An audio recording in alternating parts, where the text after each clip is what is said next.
Soybean कापून झालं होतं, त्यानंतर मी सोयाबीन गाळण्यासाठी माझा मित्र नामदेव याचा हल्लर बोलवलं. त्यामध्ये थोडीशी चाळणीमध्ये चिखल अडकला होता. चाळणी बदलेपर्यंत मी राशीला नारळ फोडून घेतलो आणि त्यानंतर हल्लर चालू झालं.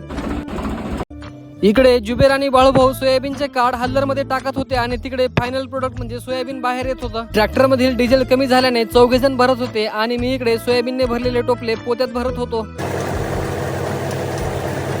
काही वेळानंतर तिथे गुटू आला आणि इकडे जुबेरचं कार्ड टाकणं चालूच होतं आणि इकडे वेस्ट पार्ट जात होता, म्हणजे गुळी बाहेर पडत होती. सोयाबीन मध्ये कार्ड येऊ नये म्हणून माझा मित्र नामदेव तिथे चांगल्या प्रकारे घोळत होता. या पट्ट्यावरून असं हार्वेस्टर मध्ये सोयाबीन जाते बघा. हल्लर उशिरा आल्यामुळे सनसेट व्हायची वेळ आली होती आणि काम पण जोरात चालू होतं. हार्वेस्टर नवीन आणि मोठं असल्यामुळे सोयाबीन गाळणे लवकर होत होतं. इमर्जन्सी मध्ये ऑइल लागल्यास राहावं म्हणून ट्रॅक्टरलाच लटकून ठेवलं होतं. सोयाबीनची रास लगभग 70% झाली होती आणि राहिलेले शेंगूळ पण नामदेवनं ट्रॅक्टर खाली जाऊन काढून घेतला आणि ते पण गाळून दिलं. तर मित्रांनो, अशा प्रकारे आमची सोयाबीनची रास झाली.